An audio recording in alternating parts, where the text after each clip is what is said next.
Assalamualaikum warahmatullahi. Bismillahirrahmanirrahim. Alhamdulillahilladzi arsala rasulahu bil huda wa dinil haqq liyuzhirahu 'ala ad-din kulli walau karihal musyrikun.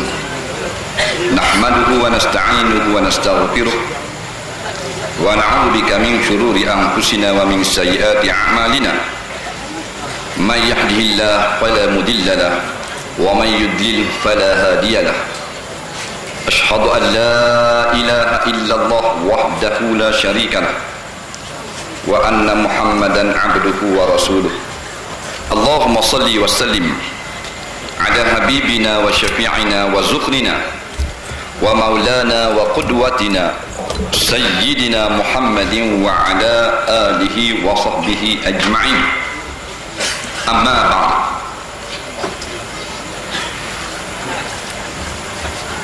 Yang dihormati Tuan Pengerusi, yang sangat dikasihi Tuan Guru Al-Fadhil Haji Abdul Hadi bin Haji Awang selaku Presiden PAS,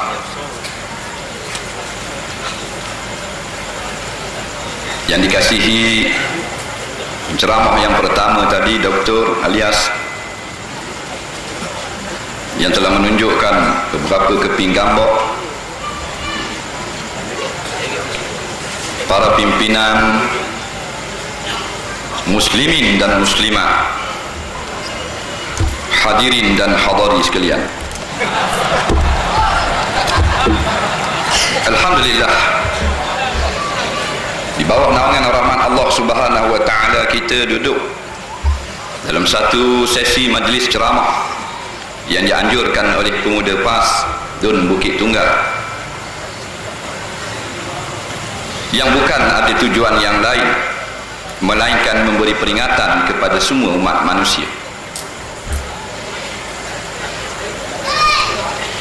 Cakap-cakap tu, ceramah-ceramah tu cari pitih tu. Memang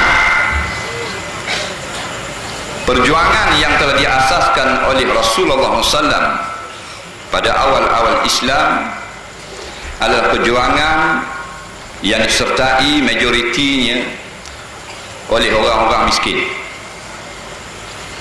Kerana itulah banyak ayat dalam Quran yang menganjurkan kita supaya berderma, berbelanja fi sabilillah. Maka apa pun dia nak kata, miskin ke, fakir ke, kita yakin apa yang kita keluarkan daripada harta kita, daripada wang kita, akan menjadi satu saham yang menguntungkan pada hari kita akan bertemu dengan Allah Subhanahu wa taala nanti.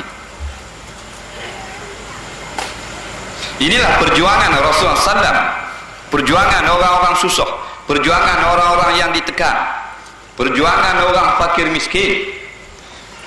Kerana korporat pada zaman tu, Tan Sri Abu Lahab dan kuncu-kuncunya yang mempergunakan ekonomi, mempergunakan wang, harta benda untuk mengugut rakyat Mekah pada ketika itu. Namun Allah tetap memilih daripada hamba-hambanya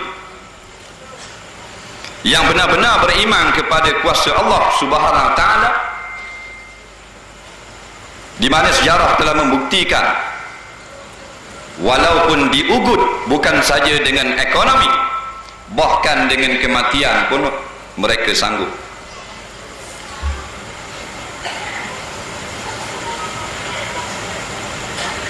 Bulan Rajab, bulan sejarah yang memperingatkan kita dengan suatu surah di dalam Al-Quran yang terkenal dengan surah Al-Isra,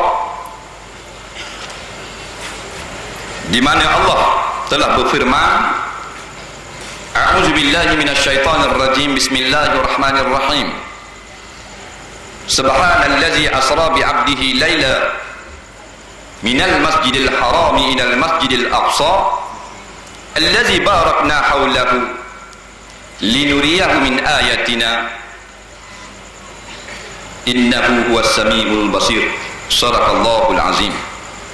Maha suci Allah yang telah memperjalankan akan hamba-Nya, yaitu Nabi Muhammad sallallahu alaihi wasallam, pada suatu malam ataupun pada waktu malam dari Masjid Haram ke Masjid Al-Aqsa di Palestin, yang kami berkatkan akan sekitarnya, dengan tujuan kami nak memperlihatkan kepada Nabi Muhammad SAW akan kebesaran kerajaan kami. Sesungguhnya Allah dialah yang mendengar lagi maha melihat. Tiap-tiap tahun semua orang di sekolah, di masjid, di surau, di kilang akan mengadakan program-program Isra' Mi'raj. Tetapi tidak semua yang menghayati akan peristiwa ini. Di antara tujuannya linuriyahu min ayatina, kami nak memperlihatkan kepada Nabi, kan biar Nabi menceritakan kepada umatnya akan tanda-tanda kerajaan kami, kebesaran kerajaan kami. Ceritanya nak kabar kerajaan yang paling besar, kerajaan Allah, bukan kerajaan dunia. Yang kita duk takut kepada kerajaan dunia ni apa benda? Penyakit. Kita takut pada benda yang kecil, tak takut pada benda yang besar ni, tak berapa sihat ni.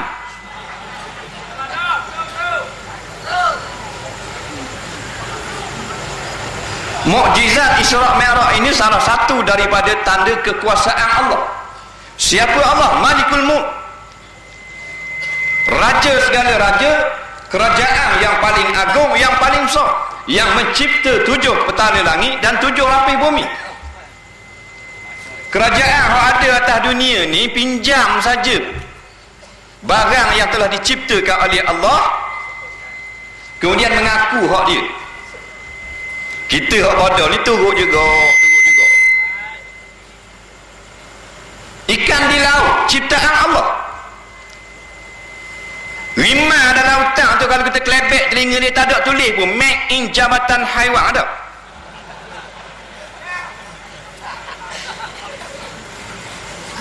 Ni belakang sungai ni kita karang ekor kakak putih. Kita cari daripada ekor sampai ke mucung, tak ada tulis pun hak milik Jabatan Perikanan Malaysia, tak ada. Kalau ada, ikan plastik. Maknanya semuanya adalah milik Allah. Nak cerita kerajaan yang paling hebat, yang patut kita takut, kerajaan Allah. Tapi kenapa manusia yang mengaku beragama Islam tak takut kepada kebesaran kerajaan Allah Subhanahu wa ta'ala? Berapa kali sambut Isra' Mi'raj, siapa time Maulidur Rasul, siapa berarak pula dengan spanduk, tulis pula atas spanduk Muhammad ikutan kami. Tak karang lepas spanduk dah gua ni gamak dah ikut hudu bahaya. Dia tadi yang membawa spanduk Muhammad ikutan kami, baik bawa spanduk Magnum 4 nombor ekor.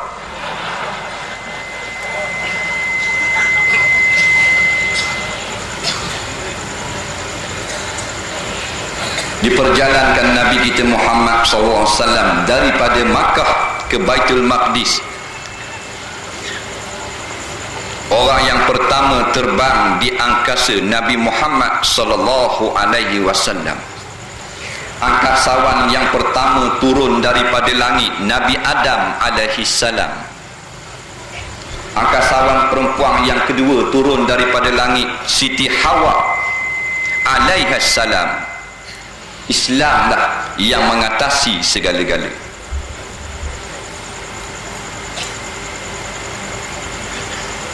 Siapa Nabi Muhammad sallallahu alaihi wasallam? Hamba Allah yang dikurniakan mukjizat begitu rupa, yang pada tangannya ada anak kunci syurga. Orang yang pertama bangkit daripada kubur. awwalu syafi' wa awwalu musyaffa', orang yang pertama boleh tolong orang di hari mahsyar dan orang yang pertama Tuhan beri kebenaran memberi syafaat yang ada pada tangan Nabi Muhammad SAW, anak kunci syurga. Tapi orang tak mau ikut. Kalau orang tak mau ikut Nabi Muhammad SAW tu, 3 lain atas dahi tak pelik. Pakai kain kuning, kepik payung, celah tiup.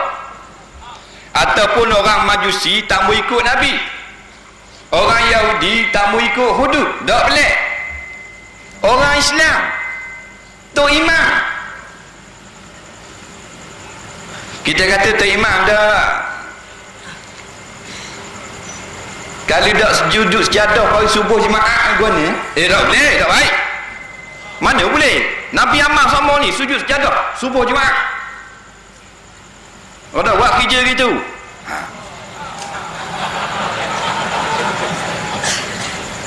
Macam ke tinggal sujud sejadah subuh jemaah tu buat lari anak dara orang.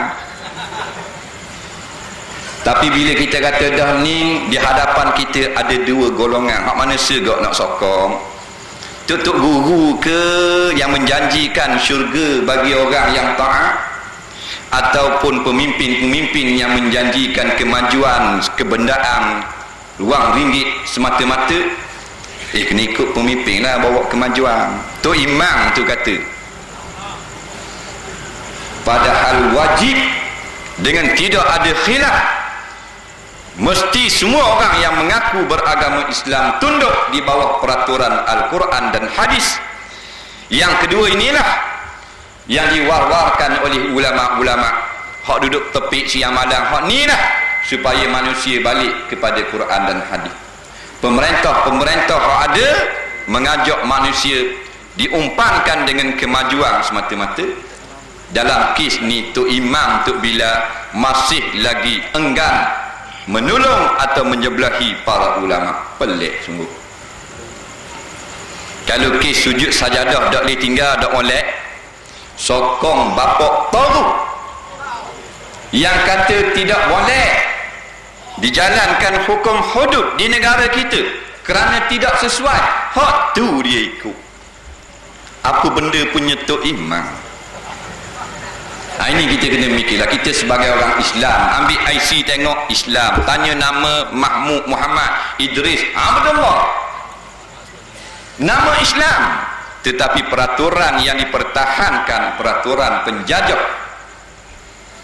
Kita berada di bulan kemerdekaan, 31 Ogos merdeka. Merdeka lagu mana? Orang putih balik, Melayu pula yang memerintah. Hukum tak merdeka lagi, hukum orang putih. Kemerdekaan yang sebenar, kita balik menjadi manusia sebagai khalifah Allah fil ardi yang dikehendaki oleh Allah. Itulah tujuan penciptaan kita, supaya menjadi manusia yang mengganti Allah di muka bumi, yakni menjalankan keadilan dengan peraturan yang telah ditentukan di dalam Al-Quran dan hadis. Kerana lain daripada itu adalah kesesatan semata-mata.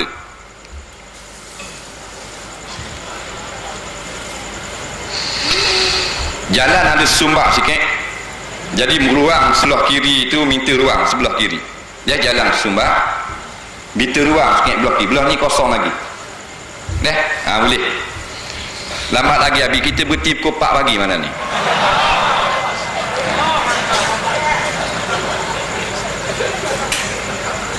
Jadi orang koyak, ustaz kena ceramah dengan Tok Guru, Allah Rabbi. Jadi lembek lutut selalu kita. Dah ingat dah ayat-ayat, dah ingat habis dah.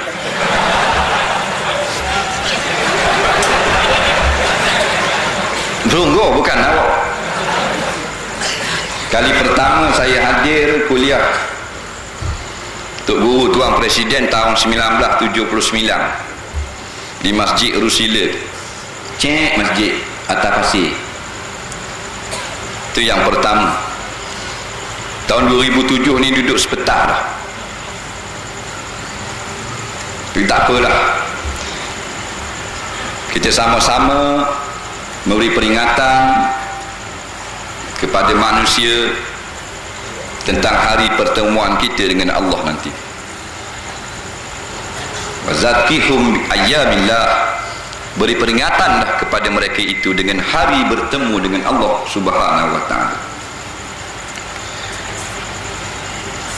Ada orang kata sama je. Satu soalan diajukan kepada saya di Kemaman. Lepas kuliah tu setengah jam kita buka soalan. Soalan dia berbunyi, dia kata PAS dengan UMNO sama je.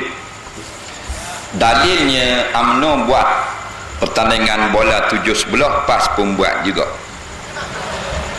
Kita terkejut je nak tunggu dalil, rupa dalil tu tubik. UMNO buat pertandingan memancing, PAS pun buat pertandingan memancing. Sama saja. Memang sama lah memancing, memang sama pertandingan memancing.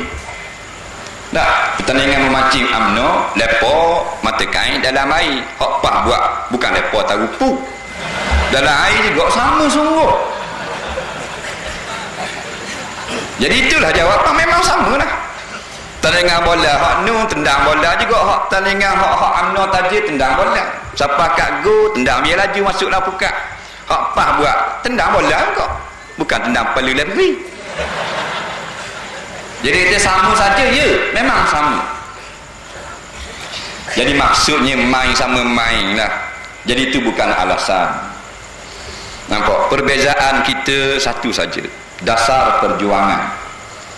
Barang siapa di mana saja yang dasar perjuangannya untuk balik kepada Al-Quran dan hadis, maka itulah jamaah kita. Sama ada di Iraq, di Palestin, di Mesir, di Malaysia, siapa saja yang cita-citanya dan sebagai dasarnya untuk mengajak manusia balik bertuhankan Allah, mengikut sunnah Nabi sallallahu alaihi wasallam, menjadikan Al-Quran dan hadis sebagai dustur perlembagaan dalam negara, maka tidak sama dengan golongan yang menganjurkan maksiat. Sama ke tak?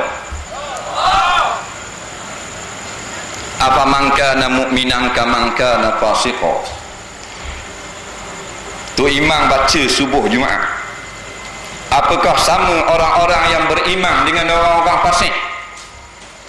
Orang yang beriman kerja dia sembahyang, menganjurkan ceramah, tazkirah, kuliah, memberi peringatan kepada manusia, larang manusia buat maksiat, larang manusia daripada menganjurkan pesta-pesta yang melalaikan. Ini orang beriman.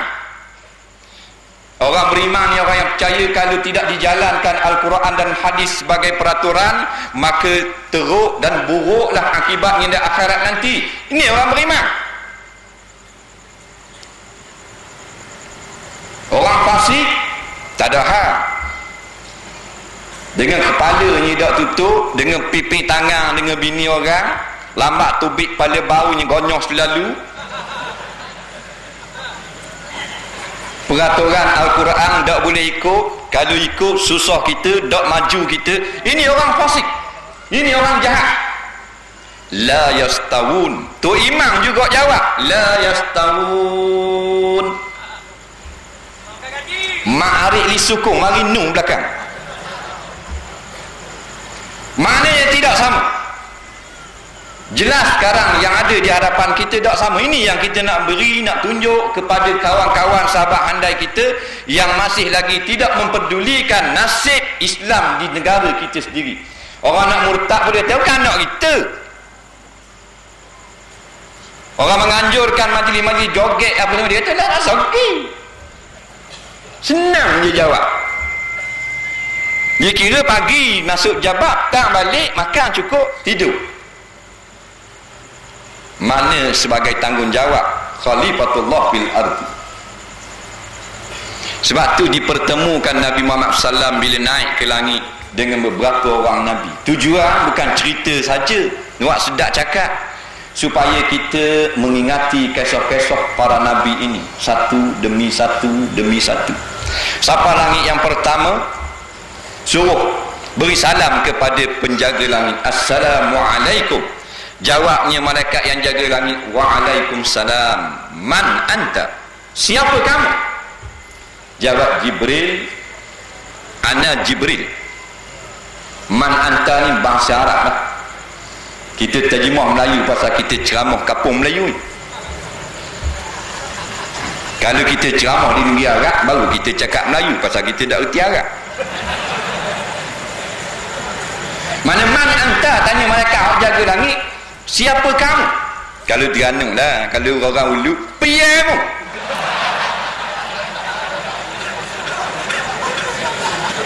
Katanya Jibril, ana Jibril. Waman mak, siapa serta? Dia tu seorang lagi siapa? Katanya malaikat penjaga langit. Muhammad, jawab Jibril. Anabiyun huwa, nabi ke tak? Nabiyun wa rasulun, nabi lagi rasul. Baru dibuka pintu langit. Maknanya nabi sendiri tersekat di pintu langit, belum boleh dibuka masuk pergi mari-mari dengan sewenang-wenang.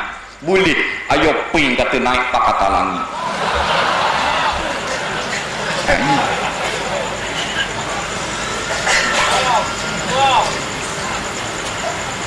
Langit yang pertama jumpa Nabi Adam alaihi salam. Ini cerita asal supaya kita ingat kisah-kisah Nabi Adam. Sebab tu saya sebenarnya kalau kita nak bakit dah, tapi awak tak tahu rahsia. Saya ni anak beranak ni dengan Tok Guru ni. Turun kot Nabi Adam. Tapi jauh lah konon. Mana anak beranak belaka? Asalnya bapak yang satu, Abul Bashar, bapak segala manusia. Tapi oleh kerana ramai dah kita tak kenal lah. Pok dua pupu dah apa nak kenal dah. Dah kalau 63 pupu, George Bush 63 pupu. Bertebarang di muka bumi asal daripada Tok Toki satu, Tok pun satu juga. Sebelum turun ke bumi, Allah kata nak jadikan khalifah, nak memperjalankan peraturan Allah di muka bumi, dipertikaikan oleh para malaikat. Malaikat tak pertikai Allah, malaikat pertikaikan. Adakah yang nak lantik ni macam puak-puak hak adil ni, puak-puak jin? Kerana sebelum kita duduk, jin duduk dulu. Jin duduk dulu ni Bukit Tunggai. Bila nak turunnya Nabi Adam, dihalau ke laut, ke bukit, dihalau ke gunung ganang. Jadi duduk sana jin, kerana kita bukan jenis hak duduk ngejin muka uduk. Maka turun Nabi Adam dan anak cucunya, tidak ada gangguan jin, melainkan beberapa ekor saja jin. Hak duduk campur dalam kapung. Habis Allah halau ke laut, halau ke bukit. Hak duduk bandar Kuala Lumpur, tinggal 2 orang jin. Buat filem seorang, orang gaji seorang.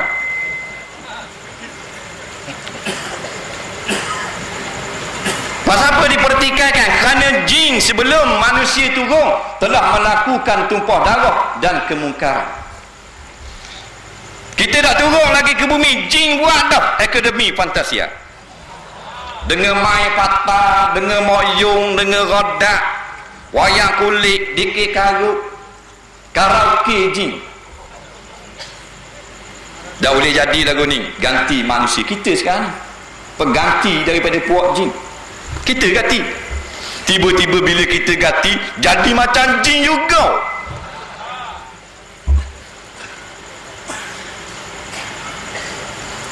Boleh orang tanya dia macam mana pendapat saudara tentang satu parti pembangkang yang menggembang-gemburkan mahu menjadikan Malaysia sebagai negara Islam yang akan mempraktikkan hukuman hudud seperti memotong tangan pencuri. Dijawab apa dalam TV3? Mana boleh ikut mereka ni? Orang utara. Mana boleh ikut ni? Ulama-ulama ni mana tahu merintah. Tak boleh buat potong tangan. Kalau potong tangan lain nak kerja lagu mana? Nak angkat barang memang tak boleh. Nak cari makan, nak bagi makan anak tangan tak ada. Mana boleh kerja? Bila kita tak boleh kerja, rakyat tak boleh kerja, macam mana kita nak maju? Patut kita jawab, kepala kotak hang. Hang tu siapa buat? Hang tahu apa? Kalau tak tahu apa, jangan cakap lagu tu. Lolak aja banyak.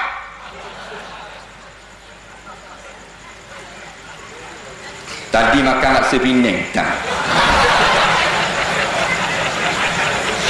Makna dia tu dicipta oleh Allah Subhanahu wa ta'ala, tak mahu mengabdikan diri pada Allah, tak mau tunduk pada hukum Allah, makna tak sudi jadi hamba Allah. Ya ayyuhan nasu ubudu rabbakumul ladzi khalaqakum walladzina min qablikum la'allakum tattaqun. Wahai manusia, hendaklah kamu mengabdikan diri kepada Allah, yakni tunduk kepada segala hukum Allah. Kerana Allah yang menjadikan kamu. Kita ni Tuhan jadi. No, musuh-musuh Jamaatul Islam, Tuhan yang jadi dia. Bukan kita saja yang wajib mempraktikkan Al-Quran di dalam negara. Semua manusia. Ya ayyuhan nas. Sebagaimana mereka juga dicipta oleh Allah, minal adam ilal wujud. Daripada tak ada, Tuhan cipta menjadi ada. Bila ada, masing-masing berperang melawan Allah Subhanahu wa ta'ala. Ini yang pelik. Kalau tidak kembali kepada peraturan Al-Quran dan hadis, tidak akan jadi kamu orang yang takwa. Kerana penghujung ayat, la'allakum tattaqun. Kita tak sudi dengan hukum Allah, kita bukan hamba Allah. Abu Lahab, Abu Jahal lama dah berugut. Dia ada parti dah dulu, United Makkah Nationalist Organization. Dia ugut mana-mana hak ikut Muhammad tak boleh nega pasang kau. Dia tak murid kita. Sama lah ni. Mana-mana yang kita dengar Muhammad mengajar, tak boleh air nak buat jiru kebun. Lepas tu raya, kalau bagi uta tak boleh. Pitih raya tak boleh. Hal ni sama. Cuma comel sikit le ni, Abu Lahab moden, naik Honda Cup. Duduk perhati mana hak pergi dengar, dia ambil nombor pelik. Pelik hak dia ambil tu BMW. Dia hak tukang cakap kita nombor pelik Honda Cup. Dia tak boleh nak mikir. Bahawa rezeki ni oleh Allah Subhanahu wa ta'ala, dan Tuhan nak beri, tak ada kira siapa-siapa. Dia kerja gitu lah, dah macam mana kalau kata pakai Pajero tayar 40 tim boleh tahan kira. Menghambakan diri kepada zulamat orang-orang zalim. Nah, tukang sekat orang, tukang hitam, mokcik mana hak pergi dengar surah potong nama, Honda Cup bakal statai kat ngerti. Tidak dah jetak belerek bahan tanah. Dia tak boleh mikir macam mana orang yang nak kepada Islam, nak dengan kereta mewah, dengan kereta yang tak mampu dibeli oleh golongan seperti dia, dia nak mikir. Nah, dah betul-betul dah kita dah duduk perjuang di atas kebatilan. Bah, sungguh-sungguh dah Honda Cup. Kalau kamu itu Honda Cup buruk. Duk perhati, lalu masjid seorang pergi tangku sili, perhati bolak mata-mata. Dia Honda Cup. Isi minyak akan kosong-kosong ya bu.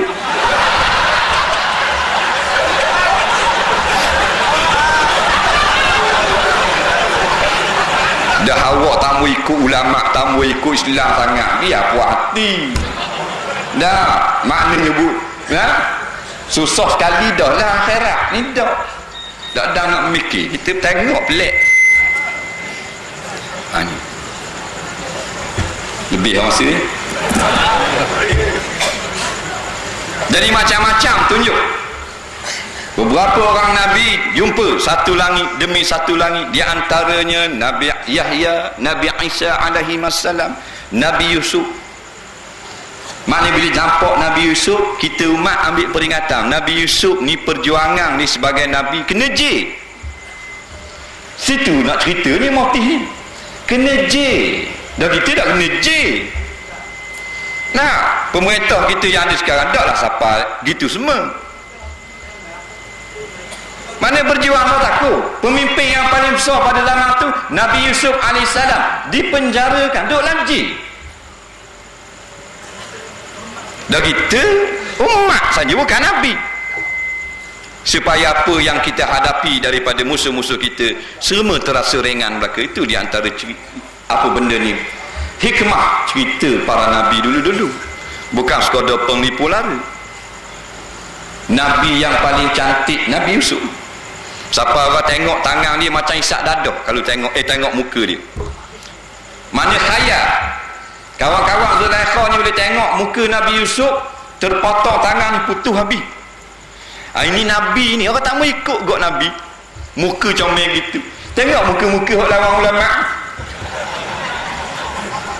Macam patah puyuk. Ini hakiki. Orang yang kuat menentang Islam, Allah cabutkan kemanisan wajah orang soleh dari mukanya. Tak percaya tengok. Tengok muka turu itu. Tengok muka penentang-penentang Islam hidup kedai kopi. Kulat damak. Ini Nabi Yusuf, orang yang paling cantik. Allahu Rabbi. Tak ada dalam Bukit Tunggal ni kalau orang tengok dia, gerak tangan tak berasa. Dia kata kita masuk dewan pembedahan, nak laku pembedahan ni dibelah dengan pisau, perut, belah dada, belah tangan, belah kepala macam-macam. Jadi tak mau beri rasa sakit, diletakkan obat bius. Obat bius ni bila bubuh, belah darah tapi tak rasa sakit. Di sejenis dada. Maka kecantikan Nabi Yusuf ni dia sama macam obat bius. Siapa tengok muka dia, kerak tangan tak berasa. Dada tengok, mana jari aku 4 butong ni? Pasal comel sangat. Muka kita ada gitu. Orang tengok macam kena biu. Ada tak? Tak ada gitu tak. Tu pun dalam gitu pun lambat berhenti orang dakap. Waktu bik lalu sikap berak tarik rambut. Tuang mutu mari kata gua ni musik ketang sini mutu aku. Tak apalah. Tak ada masalah. Tapi nak cerita para nabi ni, dia ni adalah pimpinan yang paling tinggi. Apa yang diwariskan oleh nabi-nabi, perjuangannya diambil oleh ulama-ulama. Sebab tu wajib kita duduk dengan ulama-ulama. Memang ulama-ulama tidak wajib menjadi pemerintah, dan tidak wajib pemerintah itu seorang ulama. Tetapi sekurang-kurangnya wajib pemerintah yang bukan ulama menjadikan ulama sebagai penasihat dalam memerintah. Barulah ada keadilan. Kerana mereka lah yang lebih faham dengan peraturan-peraturan. Masalahnya sekarang ulama-ulama yang ada di dalam kerajaan tidak berani memberi teguran-teguran seperti ini. Maka berlakulah apa yang berlaku. Hari-harinya anjuran maksiat. Ni sempena 31 Ogos bulan kemerdekaan dijemput seorang artis yang digelar sebagai bom seks Amerika. Simbol seks nombor 1 sekarang, Gwen Stefani. Orang Bukit Tunggal tak kenal. Rupa dia kalau kita nak kata comel lagu mana tak kerti. Tapi kalau cara dia joget senang je. Macam hak beruk dalam zoo. Gitulah leting. 2 kali pernah keluar dalam Playboy, maknanya ambil gambar bogek. Dijemput dengan rasminya minggu depan membuat konsert di Kuala Lumpur menjelang kemerdekaan. Ini merdeka tu ni. Nampak? Ratu seks, maknanya kaki penari bogek yang sangat hina, yang dilaknat oleh Allah SWT, dijemput oleh Islam Hadari untuk meriahkan lagi pesta sambutan bulan kemerdekaan. La ilaha illallah. Lepas tu kita mikirlah adik kakak, tak dapat tidak kita kena mikir. Kalau golongan yang nak kepada Islam, sungguh mereka tak akan buat kerja-kerja bodoh dan kotor seperti ini. Ini kerja yang dilaknat oleh Allah Subhanahu wa ta'ala. Macam mana kita masih boleh memberi sokongan kepada pemerintah-pemerintah yang suka dengan perkara-perkara yang kotor dan keji seperti ini? Mendengarkan nyanyian-nyanyian yang tidak harus di sisi syarak, menyebabkan penonton-penonton anak-anak muda habis jadi lupa kepada Tuhan. Hak dok semayang ramai mana dengan satu konsert. 30,000 masuk dalam stadium. Berapa ribu yang tak semayang. Hak bersentuhan laki perempuan berapa puluh ribu. Yang berzina lepas pada konsert berapa puluh ribu. Inilah yang dianjurkan oleh mereka, sari demi sari, sari demi sari. Tak cukup TV 1 berjoget, TV 2 menari, TV 3 pula menetang menerak sekali, TV 7 boleh tahan sikit, ratu cantik. Seluar dalam saja tu baik. Ini jadi kita kena mikir lah. Ini masalah umat, masalah besar. Kalau kita sebagai umat Nabi, kita kena fikir. Walaupun kita tak sebagai pekerja secara langsung, tetapi sekurang-kurangnya kita merasa sedih. Dalam negara kita yang diwar-warkan sebagai negara Islam, masih lagi membenarkan arak dan judi dan konsert-konsert yang haram dan keji seperti ini. Di manakah kredibiliti kita sebagai orang Islam? Ke mana lagi? Yang kita nak semayang tunggang-tunggik susah sangat, ke mana? Jangan biar benda lagu ni. Kita bukan nak meretah, kita nak tegur perkara-perkara mungkar seperti ini. Yang tutup guru, penceramah apa semua, bukan dia nak meretah, bukan. Mu meretah tak apa, tapi tukarlah cara balik kepada Islam supaya selamat dunia dan akhirat. Tu saja. Bukan dia kata nak meretah tu. Itu saya kalau tok guru nak jadi Perdana Menteri, saya tak pergi. Tak pergi. Pak lelah. Tak gini kau orang gaji pula. Maknanya awak duduk atas kursi tu apa? Tetapi balik ke pangkal jalan. Hanya Al-Quran dan hadis sebagai pedoman sesat atau tidaknya seseorang itu. Kita percaya dia kakak kita tahu benda-benda kebenaran dia tahu. Molek buat ni molek. Duk mengajar tak apa comel dah. Tapi saat ni dah masalah keuangan tak dipiti, dah tutup guru, mulut saja ceramah. Nah, pitih dah bagi.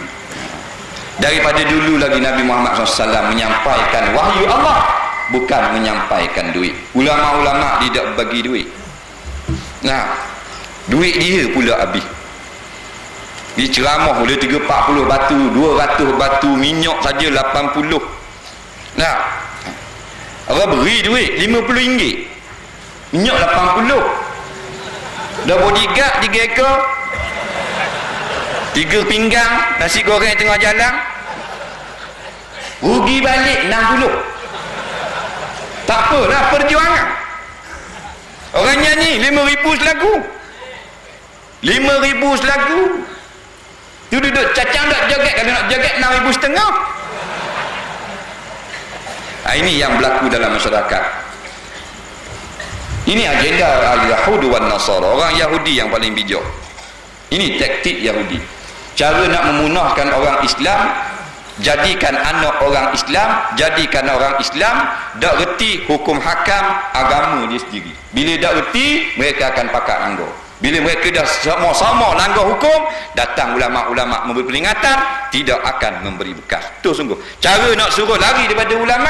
Buat sokang, buat tandingan tu, buat muzik, buat tandingan, buat menyanyi, buat joget, biar sama-sama, jangan dang berhenti. Ini yang ada dalam negeri kita sekarang. Tak ada pelik.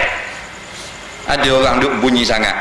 Apa dah ni Terengganu kita ni dia buat menyanyi sama, pas menyanyi lagu, pas lagu menyanyi. Kita kata dah pelik dah, sebab DJ kan. DJ ni kerja dia pasang lagu menyanyi sama. Habis kejap minum air setegak, nyanyi pula dia pasang.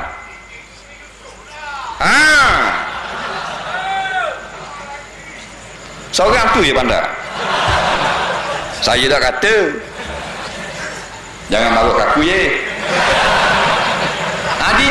DJ ni kerja ni pasang lagu, nyanyi habis keping rekod, akak boh rekod lain pula. Puas-puas cocok tangan, cocok. Tu DJ. Batu dia jangan lepas main nyanyi batu buruk, ru muda. Pas ru muda, paka. Pas nyanyi paka, lipat balik besu. Pas besu, mama pula nyanyi. Jadi anak muda dak dang nak pergi surau. Dak pok dak dang nak pergi cari anak.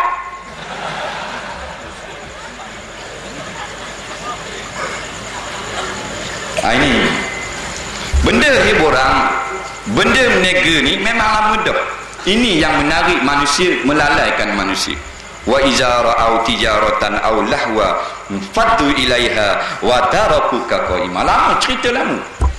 Apabila mereka melihat orang jual, lepas tu ada orang main, mereka tinggalkan kamu wahai Nabi tercengang seorang diri. Nabi orang tinggal bila ada jual, bila ada orang main. Tu dua perkara inilah menjadi senjata Yahudi Nasara untuk melemahkan umat Islam pada zaman kita ni. Batu habis jualan ni dah habis dengan jualan, habis modal kita. Duit yang patutnya kita infak untuk tolong agama Allah, habis ngebeli. Lepas jualan langsung, jualan tak langsung. Lepas jualan ulang tahun, jualan awal tahun. Jualan penghabisan, jualan buka kedai, jualan tutup kedai, jualan tokai nak balik kampung, jualan macam-macam lah. Tokai nak masuk kubur, ada juga jualan.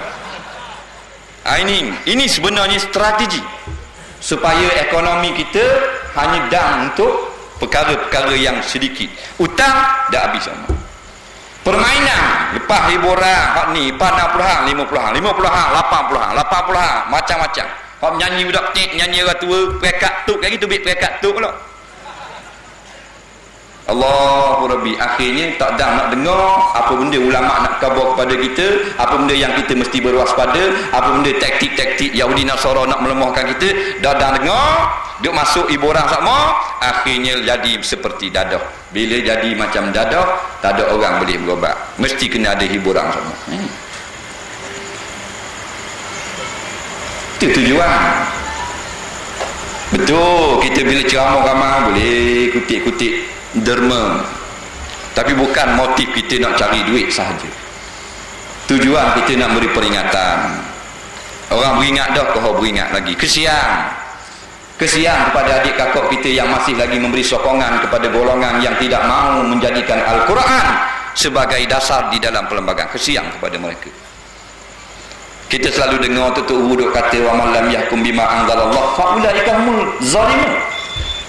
Mana-mana pemerintah, penguasa, hakim dan sebagainya tidak menjatuhkan hukuman sesuai apa yang telah diturunkan oleh Allah dalam Quran, mereka golongan zalim. Orang kampung ni pula, wala tarkanu ilal ladina zalamu fatamassakumun nar. Jangan kamu sokong orang zalim. Hati pun tak boleh berasa betul dah. Maka kita yakin mereka ini telah menyokong orang-orang yang zalim, kerana mereka orang yang disokong oleh mereka ini daripada dulu sampai sekarang masih enggan untuk menjadikan Quran dan hadis sebagai dasar perundangan negara. Sudah tentu zalim namanya. Bahkan kata ulama-ulama, barang siapa yang menjatuhkan hukuman 99 sebatan bagi orang kesalahan berzina yang telah yang melakukan zina, maka dia adalah zalim. Kerana Allah sebut dalam Quran, az-zaniyatu waz-zani fajlidu kulla wahidin minhuma mi'ata jaldah. Laki-laki dan perempuan yang berzina sabit kesalahan, hendaklah kau jatuhkan hukuman 100 rotang. Siapa yang menjatuhkan 99 rotang adalah zalim, maka orang yang zalim pasti ke neraka. Tu 99 zalim dah. Kalau pakai 2,500, pakai 1,800, yang kita heran qadi tu pandai pula ke apa? Katanya qadi kata, awak beruntunglah kerana kita tak menjalankan hukum hudud. Kalau jalan hukum hudud, awak kena 100 rotang. Qadi yang mu tahu dah 100, yang bahang 1,500 apa pula? Tu dalam hadis kata, wallazi ya'lamul haqq wa qada bi khilafihi fa huwa fin nar, atau kama qala. Hakim yang tahu apa sepatutnya sebagai hukuman, tetapi dihukumkan dengan lain apa yang dia tahu, fa huwa fin nar, hakim ini di dalam api neraka. Na'udzubillah. Ini yang berlaku.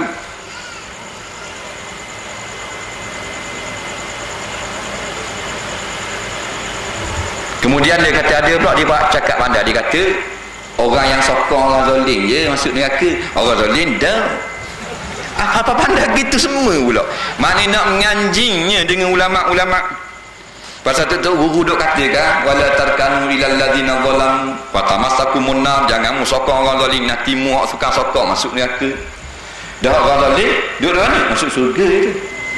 Hatta cakap lagu tu lening. Allah jawab dah, inna a'tadna lidzalimina nara ahata bihim suradikuha. Sesungguhnya kami telah siapkan, lama dah siap belaka dah, bagi orang-orang yang zalim api neraka atas bawah depan belakang kiri dan kanan mereka itu. Saya cakap main-main. Seorang ustaz kita dia tengok dua orang satu pasangan buat maksiat depan dia di Kuala Lumpur, dia pun tegur, dia kata tak boleh buat maksiat lagu ni, malulah kat orang. Budak lelaki yang duk peluk dengan perempuan tu beri telefon, suruh ustaz ni kata mu telefon tu hak mu tanya neraka duk kat ni. Lening, itu jawapan nampak umat Malaysia sekarang. Orang tegur ni, dia beri telefon ke ustaz tu, dia kata ustaz telefon Tuhan, tanya Tuhan neraka kat ni kau. Oh hebat dia ni. Inilah hasil daripada keturunan yang berpaling daripada Al-Quran dan hadis. Allah balas dengan jadi jahat anak-anak muda, jadi something, jadi tak hormat ke orang, jadi kurang hajar, jadi syirik, sesat dan sebagainya. Dengan sebab ibu bapa duduk kejar di dunia, tidak pedulikan apa yang berlaku tentang perkara-perkara akhirat. Ini balasan Allah. Tak ada orang boleh halak dah kalau Allah nak membinasakan suatu negeri, tak ada. Cerita sajalah tulis dalam surat khabar. Ini kita bimbang. Kita minta berlindung daripada Allah, daripada menjadi umat yang dibalas oleh Allah dengan sebab keangkuhan orang-orang yang ada di sekeliling kita. Lepas tu kita ajak adik kakak kita tolong khabar. Kita tak cakap politik, tak mau dengar. Dia apa gitu, kita nak khabar dia tu politik. Dulu kita ngajar bab apa benda ni, potong tangan pencuri lah. Tak ada kena-mena. Dia kata ambil wahyu sila tu. Dia kata ambil wahyu sila. Potong tangan pencuri ni kita ngajar, dia kata sama kata ambil wahyu sila lah ke tu. Kacau lah ke. Dan mudah baca Quran tu Quran. Maknanya kalau hudud, dia kata hak tu hudud ni. Hak kacau ni. Hak Quran, hak Allah Subhanahu Wa Taala, tilka hududullah. Tilka ni apa yang telah dijelaskan tadi, hududullah, hukum Allah. Tu guru baca je, siapa-siapa pun baca kitab yang sama je lah. Bukan ambil orang ni ambil dengan orang ni, tidak. Tadi main tuduh kok tu dia, maknanya dia nak cari lubang kok mana nak tikam kau ni, nak ikut dah. Habis-habis dah nak pergi sangat, tak apa-apa, asal balah lah. Tak apa lah, asal balah lah. Nang mu lagi. Kata gitu pula. Bukan kita nak balas, nak khabar kesian kau. Yang ulama-ulama bawa ni adalah kebenaran, yang awak dah ikut ni kebatilan. Dia tahu, dia tengok ustaz khabar tu dah apa dah lagi. Tak tengok dorang tak. Dah apa dah sedap. Dah lah pasal kita kerja dengan kerja. Dah apa kerja? Apalah, ini bayar ibun mau. Gitu sama. Dah kita nak usul apa dah sedap. Nah. Itulah malulah dengan masyitah bukan masyitah, sorry. Masyitah. Nah, malulah. Orang perempuan sanggup gadai nyawa terjun dalam periuk. Nah, orang puan anak atas dukung terjun dalam periuk gelegak, bukan terjun dalam swimming pool. Nah, bukan kata bapa alim. Nah, orang ngaji perang dok ngaji mana ni tu imam apa tamu ikut ulama, ikut bapa jahil, bukan suruh terjun dalam periuk takut dak boleh air kotor. InsyaAllah dengan RM200, dengan RM300 gadai maruah, gadai akidah. Nampak? Sedangkan Islam memerlukan pertolongan semua umat-umatnya. Inilah perjuangan kita, inilah perniagaan kita yang kita yakin. Walaupun duduk bawah pokoknya, walaupun duduk atas tanah, tak duduk dalam dewan yang besar, keyakinan kepada kita jangan berbelah bagi bahawasanya apa yang kita kerjakan sekarang adalah satu perkara yang sangat besar di sisi Allah Subhanahu Wa Taala. Ayyuhalladzina amanu hal adullukum ala tijaratin tunjikum min azabin alim. Allah tanya, maukah aku beritahu kepada kamu satu bisnes, satu perniagaan, satu skim cepat kaya yang akan melepaskan kamu daripada azab yang sangat pedih. Tu'minuna billah wa rasulihi, ya ini kamu kena beriman kepada Allah, beriman kepada Rasul, maknanya beriman dengan kitab Allah dan hadis Nabi Muhammad SAW. Wa tujahiduna fi sabilillah. Nak nega harta ni, kamu kena berjuang pada jalan Allah. Apa makna berjuang? Makna bersungguh-sungguh untuk tolong agama. Dengan mulut, dengan tangan, dengan kaki, dengan wang ringgit, dengan keringat, dengan nyawa, harta benda. Bi amwalikum wa anfusikum. Kamu kena berjuang, kena tolong agama Allah, sokong ulama, sokong negara Islam. Jangan kamu menyebelahi orang-orang yang melakukan kezaliman, orang yang tak sudi balik kepada Islam. Zalikum khairul lakum in kuntum ta'lamun. Itulah yang terbaik sebenarnya bagi kamu kalau kamu orang yang mengetahui. Kita yakin dan kita tahu bahawa perjuangan untuk mengembalikan Islam bertakhta di dalam negara Malaysia ini, inilah yang disebut di dalam ayat Quran tadi. Dan kita yakin Al-Quran itu adalah benar, janji Allah itu adalah benar, bumi yang kita duduk ini adalah milik Allah, langit yang kita junjung ini adalah milik Allah, segala makanan yang masuk dalam mulut kita ini adalah milik Allah, udara yang kita sedut melalui hidung kita sehingga kita dapat bernyawa adalah milik Allah. Maka wajib kita beriman kepada Allah, wajib kita mempertahan dan kita mengembalikan Al-Quran dan hadis sebagai undang-undang dan peraturan dalam negara, dan wajib kita memberi halangan dan tentangan dengan sehabis-habisnya kepada golongan-golongan yang tidak mau memberi kemenangan kepada Islam, kepada golongan-golongan yang menjalankan berbagai-bagai halangan supaya ulama-ulama tidak dapat menyampaikan seruan-seruan jihad. Kita mesti lawan, kita mesti tentang, kita memberi tentangan habis-habisan kepada golongan-golongan yang tidak sudi melihat kemenangan Islam di atas bumi kita ini, insya-Allah taala. Boleh kita? Maka akhir sekali, sebelum Tok Guru kita memberi ucapan, suatu hadis untuk kita bawa pulang yang selalu saya baca, yang diriwayatkan oleh Imam At-Tabarani dan Baihaqi dengan lafaz yang berlainan. Sabda Nabi sallallahu alaihi wasallam, ala inna rahal islam dairah faduru ma'al islam, ala innal kitab wa sultan sayaftariqan fakunu ma'al kitab, ala inna fikum umara ya'maluna li anfusihim wa la ya'maluna lahu wa la ya'maluna lakum, fa in ata'tumuhum adallukum wa in asaitumuhum qatalukum, fakunu ka ashabi Isa alaihi salam nushiru bil manashib wa humilu alal khashab mautun fi ta'atillah khairu min hayatin fi maksiyatihi atau kama qala. Artinya, hendaklah kamu ketahui dan berjaga-jaga, sesungguhnya Islam itu dia berputar, sekali mundur sekali maju. Maka hendaklah kamu sentiasa bersama-sama Islam sekalipun dalam keadaan dihina orang sekarang ini. Hendaklah kamu berjaga-jaga dan kamu ketahui sesungguhnya hukum Al-Quran itu akan berlainan dengan hukum yang dijalankan oleh pemerintah. Maka kamu mesti selama-lamanya bersama dengan Al-Quran. Hendaklah kamu jaga-jaga, di kalangan kamu nanti akan bangkit pemerintah-pemerintah yang hanya bekerja untuk mengenyangkan diri mereka, bukan bekerja untuk kamu.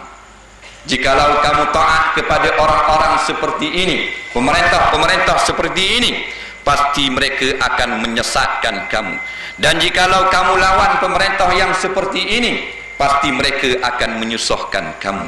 Maka jadilah kamu seperti kawan-kawan penolong-penolong Nabi Isa alaihissalam yang gergaji dengan gergaji sehingga terbelah dua badan mereka itu, digantung anggota badan mereka itu di pokok-pokok. Sesungguhnya mati dalam keadaan taat kepada hukum Allah lebih baik daripada hidup melakukan maksiat kepada Allah. Aqulu qauli hadza wa astaghfirullah li wa lakum wa lisairil muslimin wal muslimat innahu huwal ghafurur rahim. Wassalamu alaikum warahmatullahi wabarakatuh. Takbir, takbir, takbir. Dan saya lancarkan kutipan derma untuk tabung dana pilihan raya sekarang. Para petugas hendaklah bangun dan buat kutipan secara menyeluruh. Hak mana-mana hak tak dikunjungi oleh para petugas tu panggil, jangan awak diam itu. Jalan selalu. Kita nak 5,000 malam ni boleh? Sama nasab kat lain pula. Pegang ke 5 riyal tu, beri selalu 10. InsyaAllah ni saham akhirat, garanti tak rugi. Garanti untung tu garanti tak rugi. Beri. Kan apa lah, bi amwalikum wa anfusikum kan.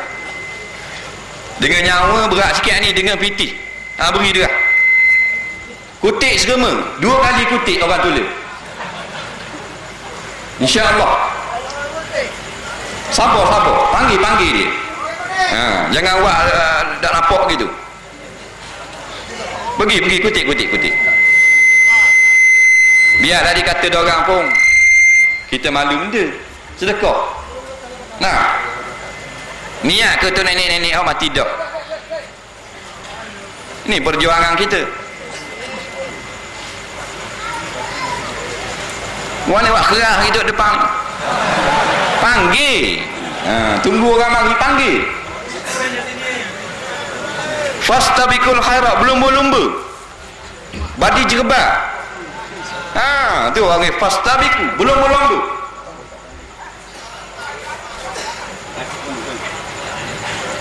Allah Rabbi, kita nak lawan ni gergasi ni. Jayeng ni. Bukan nak lawan anak wek ni. Allah ganti RM1 dengan RM10. Yakin?